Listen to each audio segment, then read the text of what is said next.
atau 2 peserta yang terlempar keluar. Karena memang sistemnya seperti gitu, jadi yang terlempar keluar ya segera masuk. Oke, baik.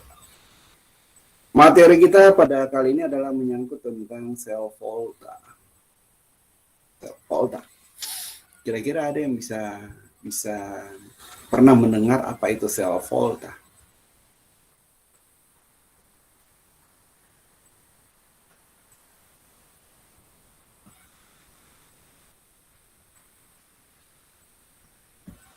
Ya. Ada yang pernah tahu apa itu sel volta?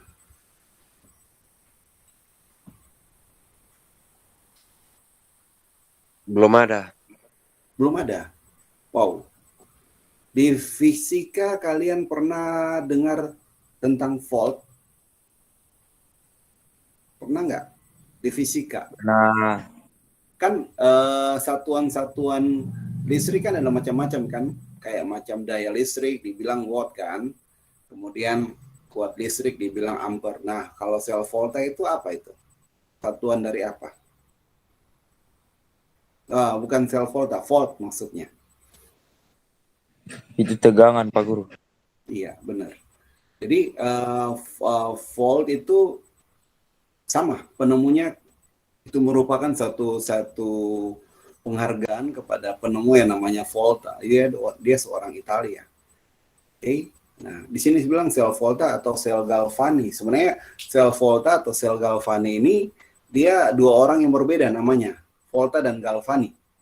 Tapi yang menginspirasi Volta untuk menemukan sebuah alat, sebuah topik yang akan kita pelajari pada kali ini dan sudah sering kali kita pergunakan, yang Pak Guru yakin sudah familiar dengan kalian, cuma mungkin kalian baru dengar namanya aja, apa itu sel volta. Jadi digabungin, jadi antara sel volta atau sel Galvani, sebenarnya dua itu adalah dua orang yang berbeda ya. Nah, cuman karena topiknya dia sama, jadi digabungin dalam satu topik. Nah, pernah dengar kata baterai?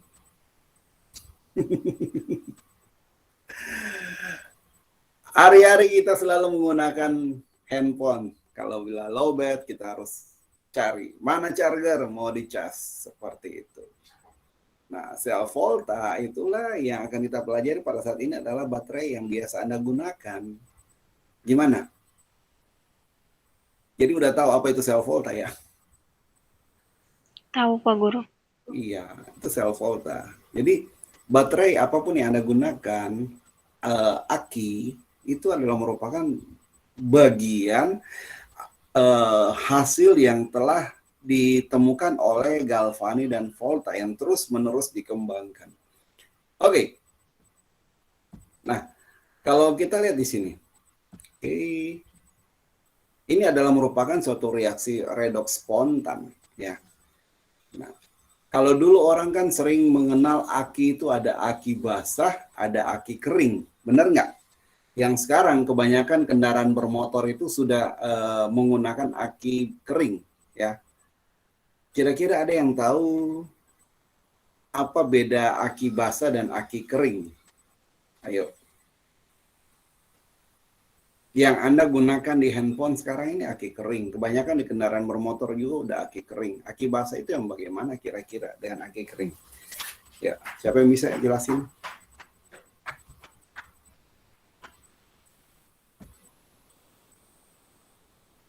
Ayo, aki basah dan aki kering.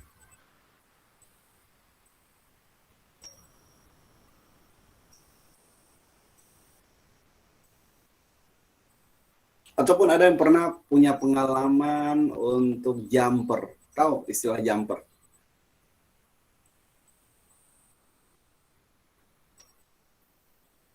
Oke, kita bahas dulu aki basah, aki kering. Oke.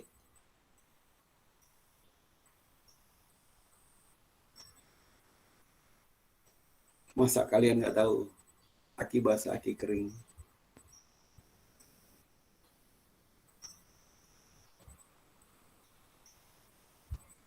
Oke, bedanya ya itu. Kalau aki basah ya basah. Tentu dia memerlukan cairan.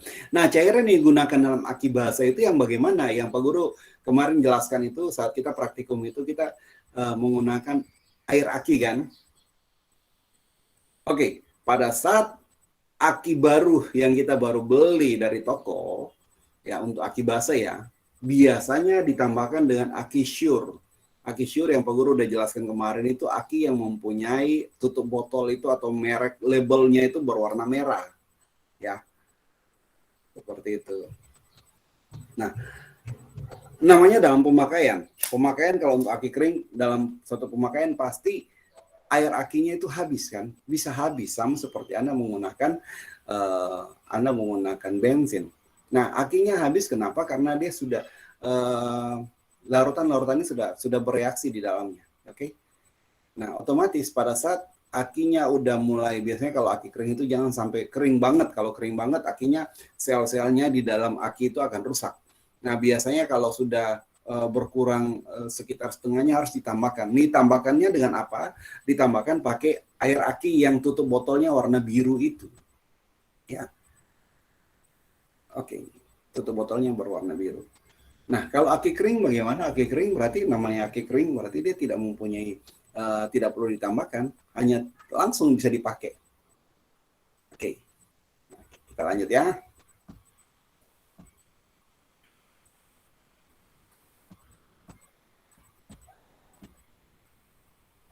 Nah, kita lihat di sini, ini adalah merupakan reaksi redoks yang secara spontan. Oke. Nah, reaksi redoks secara spontan itu adalah reaksi yang dapat berlangsung dengan otomatis, dengan sendirinya. Contoh, biasanya kalau Anda kaget, reaksi spontan apa yang Anda lakukan? Biasanya, kalau Anda mengalami suatu keterkejutan gitu. Kira-kira reaksi spontan apa yang Anda lakukan?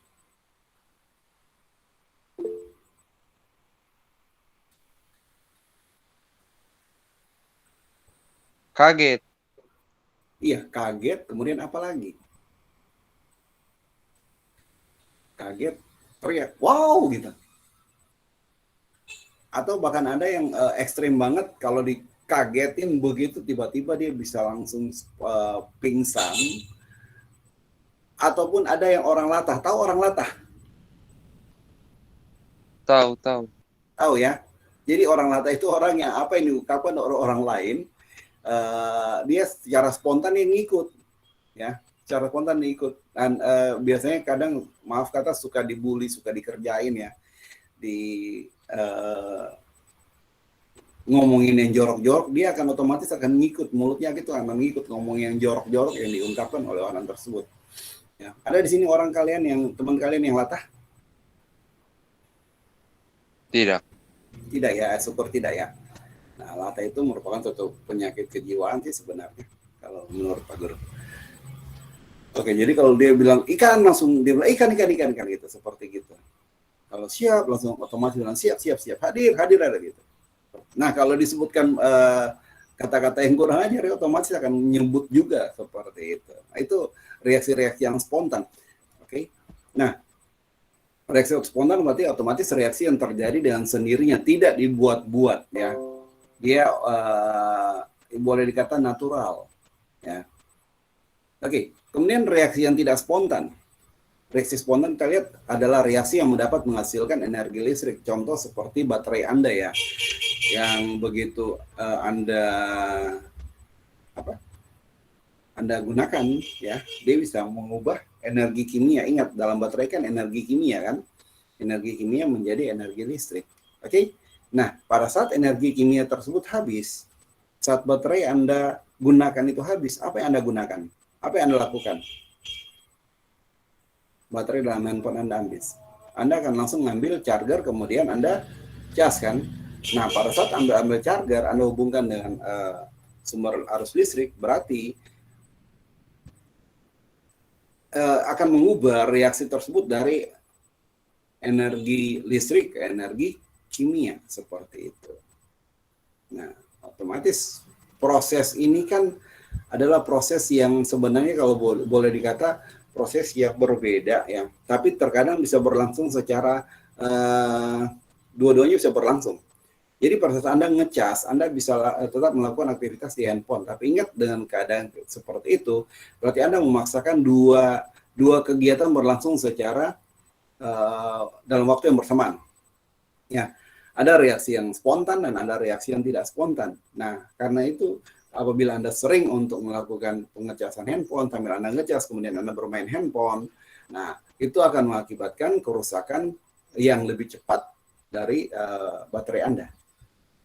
Seperti itulah kenapa sampai baterai bisa cepat rusak. Karena Anda memaksakan untuk melakukan dua kondisi yang berbeda. Nah, sekarang kita lihat. Nah, ini adalah merupakan sel volta atau sel galvani. Ya. Nah, ini kalau seandainya kita bisa lakukan percobaannya bagus banget ya. Nah, ini adalah jembatan garam. Kenapa jembatan garam? Nah, biasanya dalam percobaan ini kita pakai agar-agar.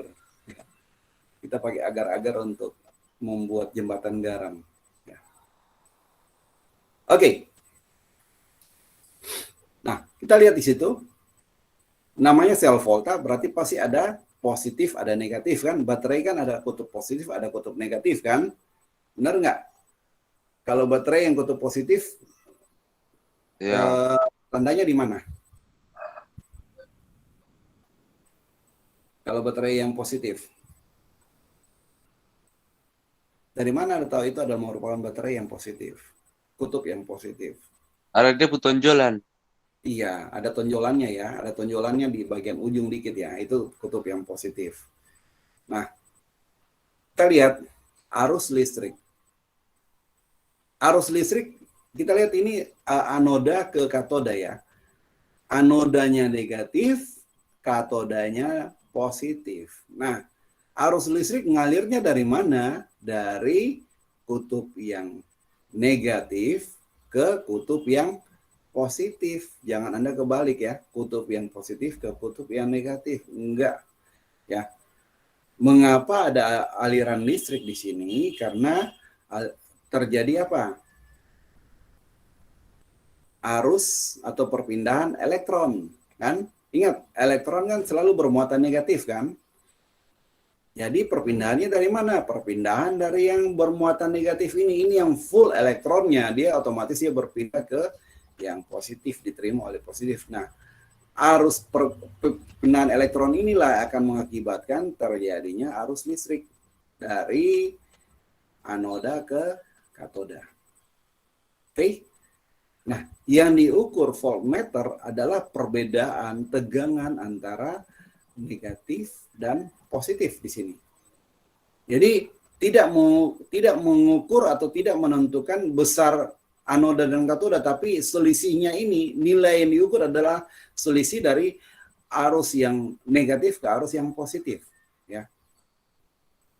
Ingat, pada saat Anda melakukan seperti yang kemarin, percobaan tekanan osmosis, kenapa sampai bisa terjadi perpindahan partikel-partikel zat pewarna ke dalam kain itu? Karena ada perbedaan konsentrasi. Kenapa ada terjadinya angin? Anda merasa ada tiupan angin karena ada perbedaan tekanan. Jadi kalau tidak ada perbedaan tekanan, pasti tidak akan terjadi aliran, ya, seperti ini. Oke, sampai di sini dulu. Kira-kira ada yang mau ditanyakan? Silakan. Ada yang mau ditanyakan? Monggo. Jembatan garam itu dia fungsi apa, Pak Guru? Ya, fungsi jembatan garam. Oke, good. Pertanyaan yang baik. Oke, ada yang lain? Silakan. Ada yang lain mau tanyakan lagi? Silakan. Fungsi jembatan garam. Ini pertanyaan yang bagus sekali. Ayo. Pertanyaan yang lain supaya Pak Guru bisa ini gabungkan. Atau mungkin ada yang bisa jawab.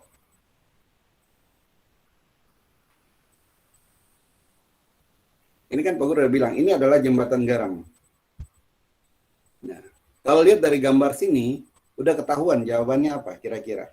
Tapi silakan kalian mau Coba kalian bisa dari gambar ini kalian bisa memperkirakan fungsi jembatan garam.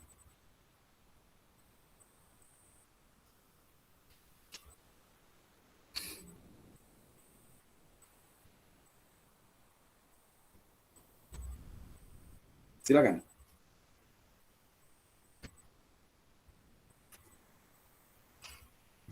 Dari gambar ini, kira-kira ada yang bisa memperkirakan fungsi jembatan garam? Oke, kalau kita lihat di sini jembatan garam ini dia berguna untuk menghubungkan ya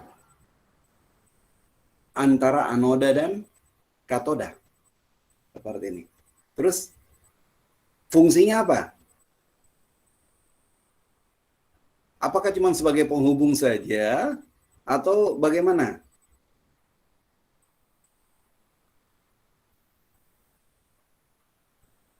Ayo.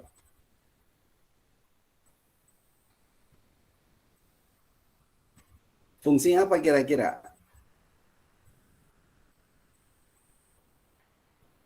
Kan tadi dari gambar udah kelihatan ya.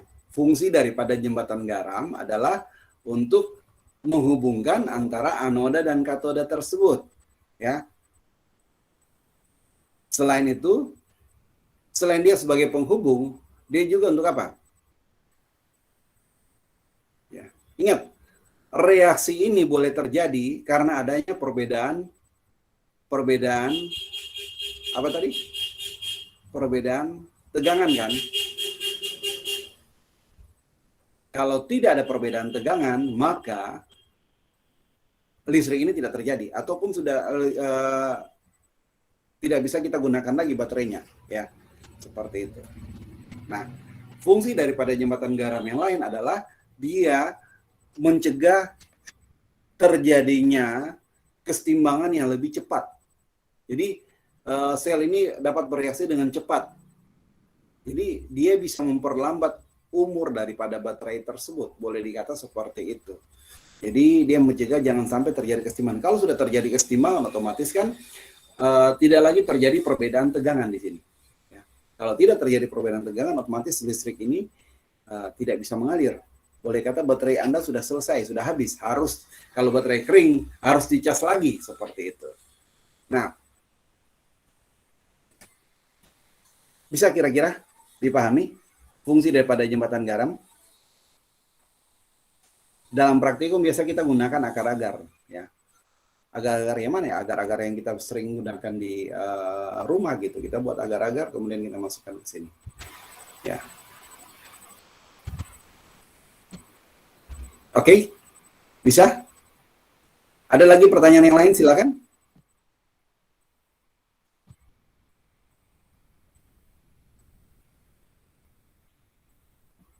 Ada pertanyaan yang lain sebelum kita lanjut? Ada ya? Oke, Pak Guru lanjut. Nah, kita lihat untuk diagram sel, ya. Diagram sel itu merupakan susunan sel volta yang dinyatakan dengan suatu notasi. Seperti Anda membuat membuat sebuah rumus kan, rumus notasi singkat, tapi dari rumus itu kita bisa paham maksudnya seperti gimana. Ya. Ada contoh seperti notasi umpama kalau dalam kesenian ada gambar not balok gitu kan, not balok ya. Kalau not angka kan gampang, tapi kalau kita tulis not balok gitu kan kita bisa tahu, oh, dengan not balok itu semua pemain musik bisa memainkan alat musik tanpa perlu diajarin lagi. Jadi istilahnya not balok itu merupakan suatu kepahaman secara internasional. Jadi kalau Anda ahli musik, kemudian Anda pergi bermain dalam sebuah grup musik internasional, Anda hanya dikasih not balok seperti itu. Anda sudah tahu, oh, posisinya Anda harus main seperti gimana gitu. Kalau not angka biasanya jarang digunakan untuk yang nasional ya, untuk yang secara internasional. Tapi biasanya yang digunakan adalah not balok. Kalau Anda ikut paduan suara, ya, kebanyakan not balok itu sudah tidak digunakan. Mengapa? Agak rumit kalau orang untuk memahaminya. Nah, seperti ini juga. diagram sel ini merupakan notasi. Notasi yang bagaimana? Notasi yang seperti yang di bawah ini, yang boleh Pak Guru gambarkan ya. Ya, ini yang Pak Guru, Pak Guru besarkan dulu supaya kelihatan. Ya. Nah, yang seperti ini, set N, ya, S ini adalah merupakan solid. Di dalam reaksinya, ya, di dalam reaksinya, oksidasinya, dia akan berubah dari set N biloxnya adalah 0 ya, ke ZN2+. Oke. Kemudian yang garis 2 ini adalah merupakan jembatan garam. Ya. Ini adalah merupakan jembatan garam. Kemudian oksidasinya di sini. Jadi Cu2+ menjadi Cu. Ya. Cu2+ kita tahu biloxnya adalah 2, Cu-nya 0. Jadi pertamanya adalah reaksi oksidasi, keduanya adalah reaksi reduksi. Nah, enol sel adalah merupakan selisihnya daripada reaksi ini. Oke? Jadi kalau kita lihat dengan kita nulis notasi seperti ini, maka kita sudah bisa dalam pikiran kita sudah bisa reaksi yang sebenarnya terjadi dalam sel voltaik adalah yang di atas. Jadi dari Cu dia bereaksi, Zn bereaksi dengan Cu2+, menghasilkan Zn2+ tambah Cu. Seperti itu ya. Jadi ini adalah merupakan Zn menjadi Zn2+ adalah merupakan reaksi oksidasi yang terjadi di anoda dan reaksi reduksi yang terjadi di katoda. Ingat, reaksi katoda ya, reaksi katoda adalah reaksi yang positif dan reaksi yang anoda adalah reaksi yang negatif. Ya. Lihat, reaksi yang katoda adalah reaksi yang positif, ya, dan reaksi anoda adalah reaksi yang negatif. Ingat saja seperti tulisan KPAN, katoda positif, anoda negatif, ya, KPAN. Anda ingat aja ya, KPAN.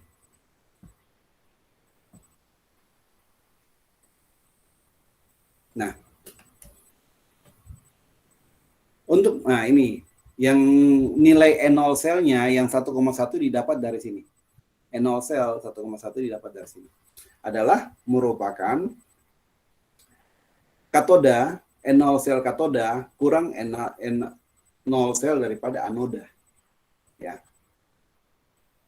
Jadi enol sel adalah merupakan enol sel katoda kurang enol sel daripada anoda, atau enol sel yang dari yang kutub positif kurang kutub negatif. Ya. Oke. Kalau soal seperti ini, kira-kira bagaimana caranya kita untuk mengerjakan?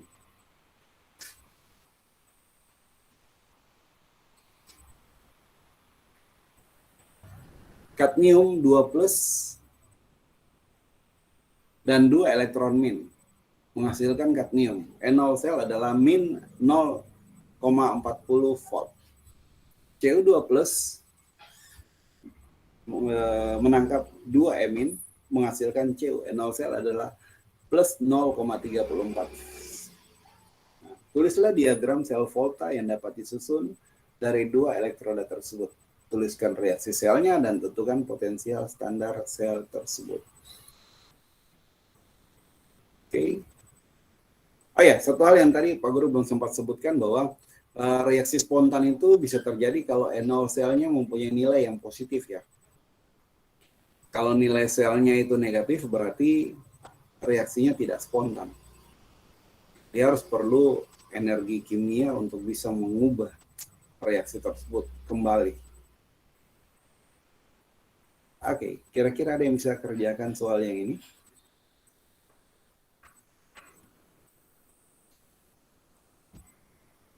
Ada materi yang sudah Pak Guru sampaikan di dalam Google Classroom. Silakan kalian pelajari modulnya, ada di situ. Jadi rumus itu bisa diperoleh dari enol sel sama dengan enol sel katoda kurang enol sel anoda. Nah, Otomatis yang katoda yang mana nih? Anoda yang mana? Ya.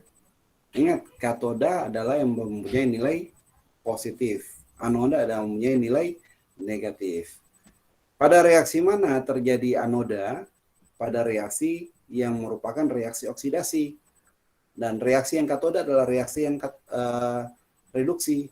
Ingat, kalau reaksi yang oksidasi adalah reaksi yang melepaskan atau menangkap elektron. Ayo, reaksi yang oksidasi adalah reaksi yang menangkap atau yang melepaskan elektron.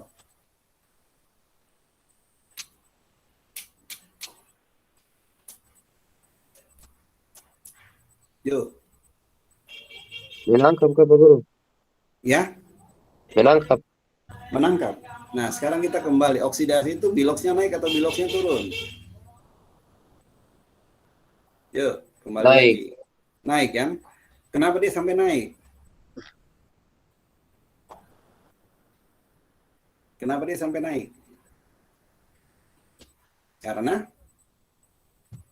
ayo, kenapa dia sampai naik? Pak Guru balik lagi. Kenapa sampai naik? Nah, itu materi yang sebelumnya. Oke, kenapa dia sampai naik? Dari set N menjadi set N2+. Kenapa dia sampai naik? Karena dia melepaskan elektron. Kalau dia udah melepaskan, otomatis kan dia melepaskan elektron, otomatis kan apa? Seperti kita gambarkan, gimana ya?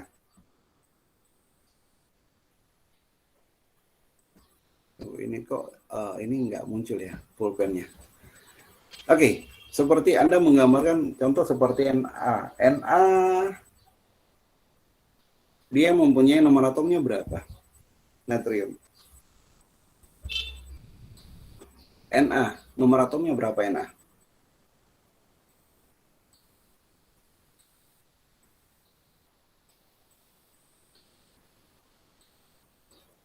Ayo, Na berapa nomor atomnya? 11. 11. Konfigurasinya gimana?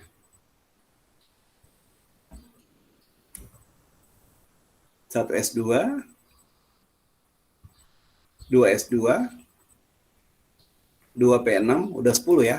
1S1, 3S1 ya. Nah, pada saat dia melepaskan elektron, apa yang terjadi dari Na itu? Dia akan bermuatan apa?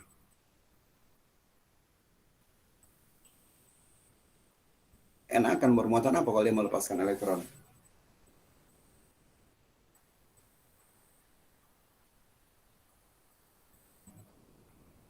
Ayo. Na-nya bermuatan apa?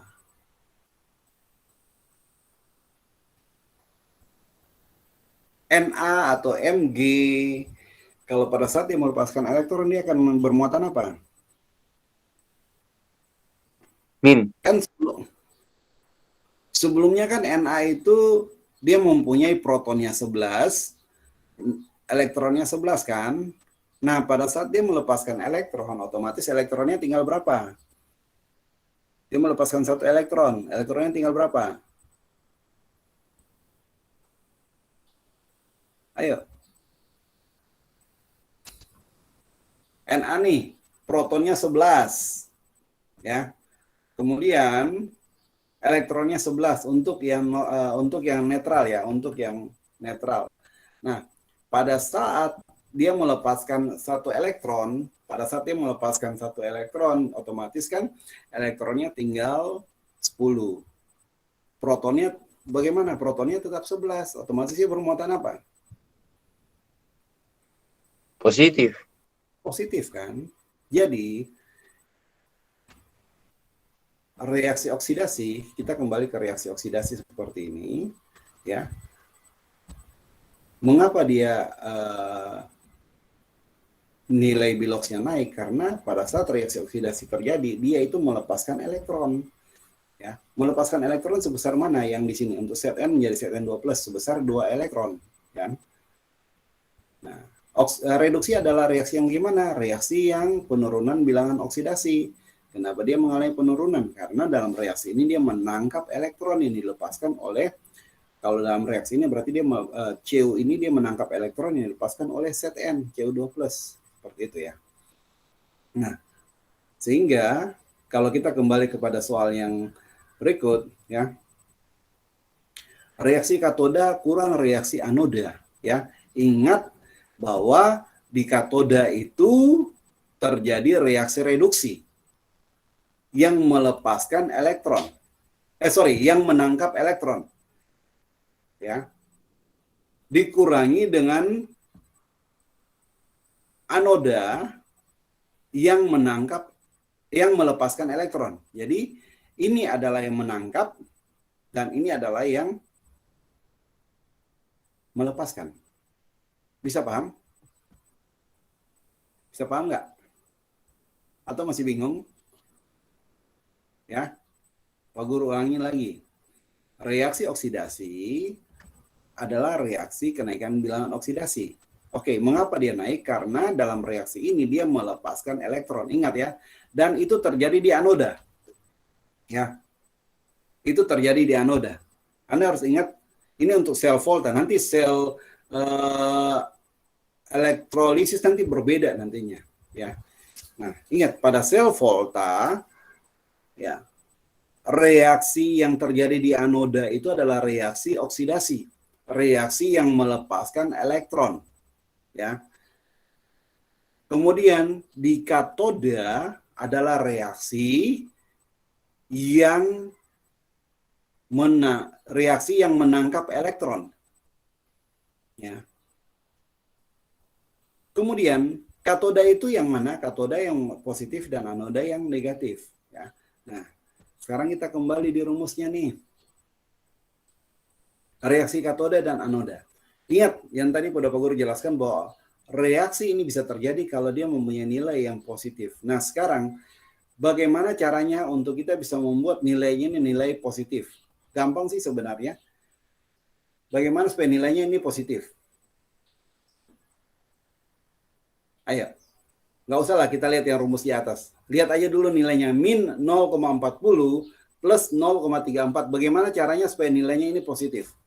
Pak Guru tidak ada share screen-nya. Oh, Pak Guru udah, aduh maaf. Terima kasih, ngomong ya. Jangan sampai Pak Guru udah berbusa-busa, kalian tidak dapat materinya. Oke, tadi mungkin Pak Guru keklik ya. Jadi, bagaimana, nah nggak usah lah lihat rumus di atas dulu. Lihat dari yang ini ya. Nilainya aja dah dulu. Min 0,40 dan plus 0,34. Bagaimana caranya supaya nilai ini bernilai yang positif? Ayo.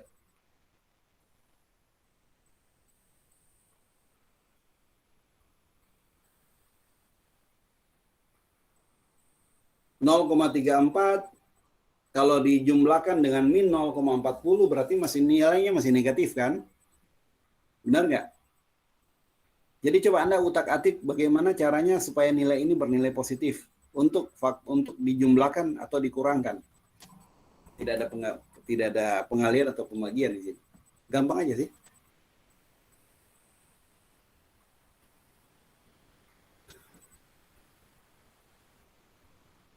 Oke, gimana caranya?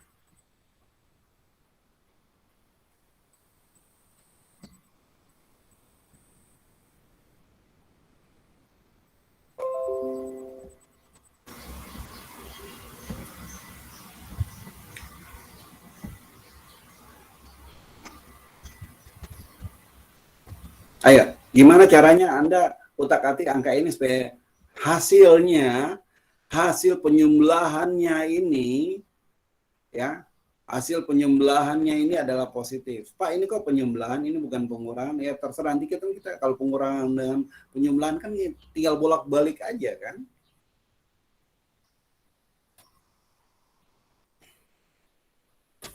Bagaimana caranya? Tambah 0,06 itu Pak Guru. Sama 0,06 dari mana nih? 0,06. Ini kan 0,40 ya. Oke, Pak Guru besarin. Ini kan 0,40. Min 0,40. Satunya plus 0,34. Gimana caranya supaya dia menjadi nilai yang positif? Faktorkan kah Pak Guru? Ya. Ingat, katoda adalah reaksi yang apa tadi? Ingat, katoda itu adalah reaksi apa? Oksidasi atau reduksi? Reduksi. Reduksi. Masih belum ada, belum ya. Oke, ingat, katoda adalah reaksi yang reaksi yang menangkap elektron. Oke. Nah, di sini reaksi katoda yang mana nih?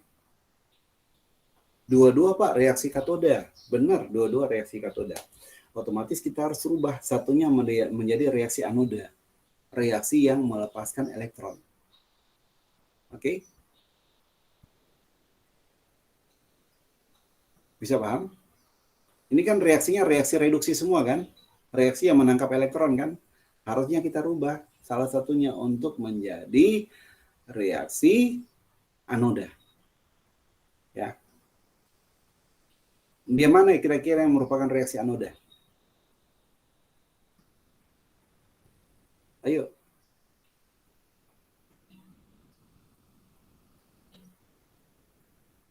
Mana kira-kira kalau kita rubah jadi reaksi anoda, maka nilainya akan negatif, akan positif.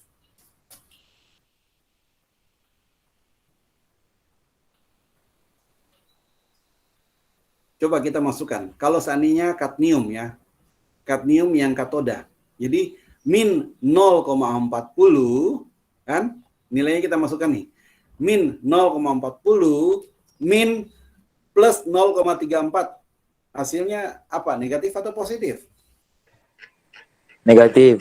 Negatif. Berarti reaksinya spontan atau tidak spontan?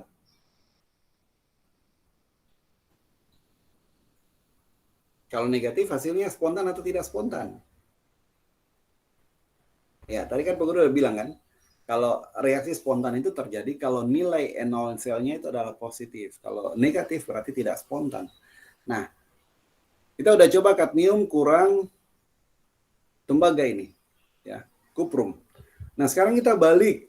Kalau misalnya tembaga 2 plus ini, N0 selnya kita taruh nih, jadi katoda. Kemudian kadmiumnya, ya kita jadi anoda. Jadi plus 0,34 min 0,40. Hasilnya positif atau negatif? Positif. Positif. Berarti yang nanti akan menjadi nilai menjadi anoda adalah yang kadmiumnya. Ini tetap menjadi anodanya. Yang merubah menjadi katoda adalah yang kadmium, yang Cu-nya ini tetap menjadi katoda, ya. Nah, sekarang kita lihat, kalian sudah mulai paham di situ, baru kita lihat pengerjaannya.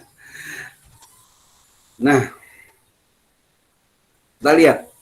Berdasarkan data potensial tersebut, maka potensial kadmium itu lebih kecil dibandingkan dengan potensial Cu, ya. Nah, ini penjelasannya terlalu ribet, Pak Guru sih malas baca, nanti kalian sudah paham. Nah, kita lihat yang menjadi anoda itu adalah kadmium. Oke?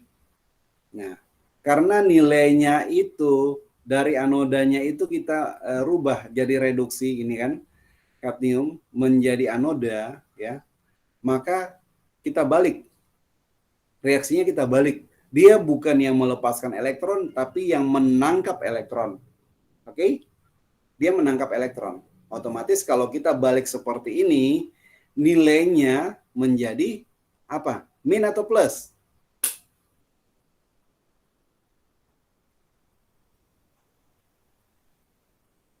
Tadi kan udah kita lihat kan?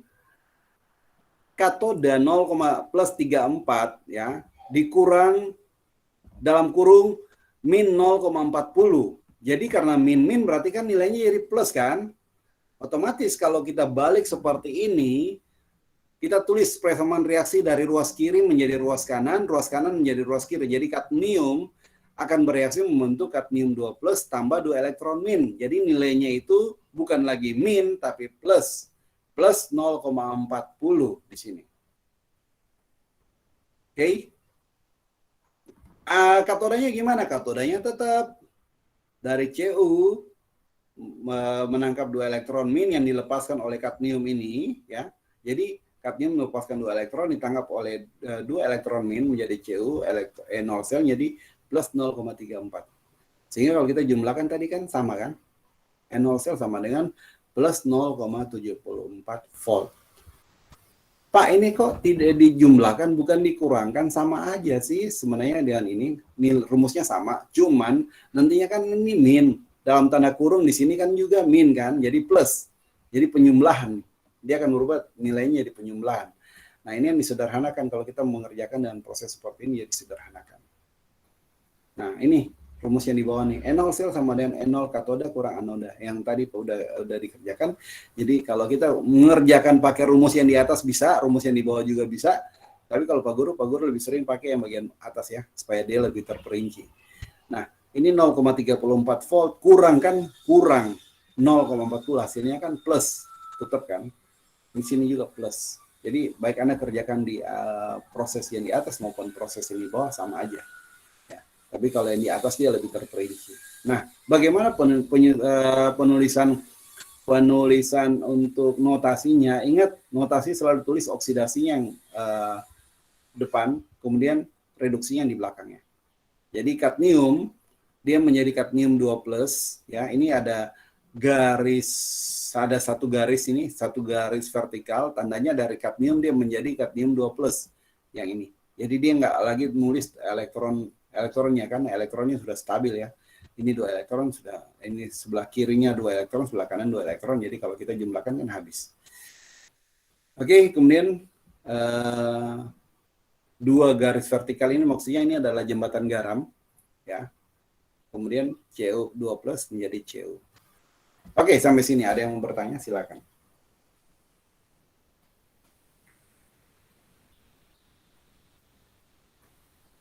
Silakan kalau yang bertanya. Gampang aja sih. Kimia itu perhitungan matematikanya sederhana, tidak kayak matematika yang kalian pelajari yang mungkin lebih rumit lagi. Integralnya bisa sampai integral tingkat 2, integralnya tingkat 3 gitu. Kalau kalian di SMA mungkin baru sampai integral tingkat 1 ya. Kalau sudah sampai di perguruan tinggi dan kemudian Anda masuk jurusan IPA, apalagi jurusan matematika, pasti dapat integralnya tingkat 2 dan tingkat 3. Oke, sampai sini dulu. Ada yang mau ditanyakan?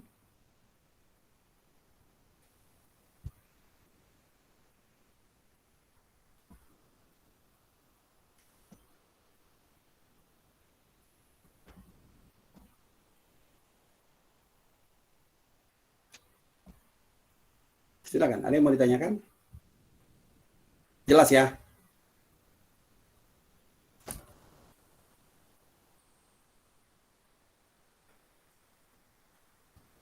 Oke. Jelas, Pak Guru lanjut.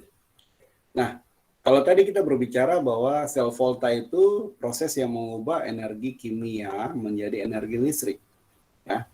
Ingat, pada saat aki tersebut habis, biasanya kan yang Pak Guru sudah sampaikan di jumper. Maksudnya di jumper itu berarti dia menghubungkan dengan aki yang lain dari mobil, dari kendaraan bermotor yang lain. Nah, tapi kalau elektrolisis ini, sel elektrolisis ini, seperti saat Anda baterainya sudah habis, kemudian Anda melakukan pengecasan. Ya. Baik aki yang ada di motor, maupun aki ataupun baterai Anda, baterai handphone Anda. Jadi, ini adalah merupakan rangkaian daripada sel elektrolisis. Jadi, mengubah energi listrik menjadi energi kimia. Jadi, kebalikan dengan sel volta ya. Seperti itu. Otomatis kalau seandainya sel voltanya, kalau saat awalnya itu anodanya itu adalah merupakan reaksi oksidasi ya, yang mempunyai nilai yang yang bernilai atau berada pada kutub yang negatif, kemudian katoda itu adalah merupakan reduksi yang berada pada kutub positif. Nah, di elektrolisis dia kebalikan, ya, dia kebalikan di sini. Ya. Kalau anodanya dia menjadi positif, katodanya menjadi negatif. Nah, ini dulu perkenalannya, jangan sampai kalian lebih tambah pusing. Oke, ini penerapan sel volta dalam kehidupan sehari-hari ya. Ini ini baterai ya. Yang kuning ini yang kita tahu ini merupakan yang kutub positif yang agak ada tonjolannya. Kemudian di bagian bawahnya adalah merupakan yang negatif. Kemudian ini aki yang biasa kita gunakan. Nah, ini baterai handphone yang Anda pakai nih hari-hari. Ya. Sampai di sini dulu pertemuan kita, nanti Pak Guru akan lanjut. Jangan sampai kalian udah kebanyakan pusingnya. Ya.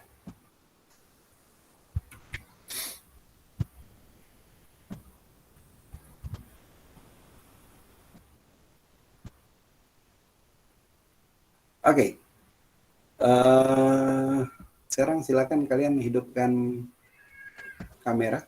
Pak Guru mau screenshot untuk pertemuan kita pada kali ini. Silakan nyalakan, kalau di take me out, nyalakan kamera, nyalakan kamera, nyalakan lampunya.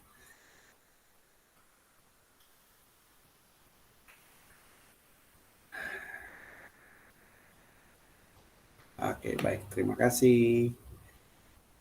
Ya, kalau dalam kondisi Anda tidak memungkinkan untuk nyalakan kamera, nggak apa-apa ya, jangan dipaksakan.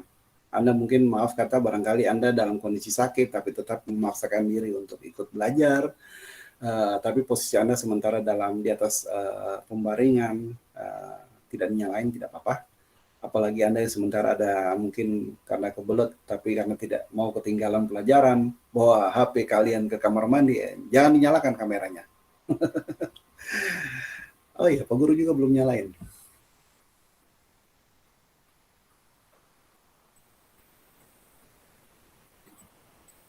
Oke, sebentar ya, Pak Guru screenshot dulu, nanti hasilnya Pak Guru kirim.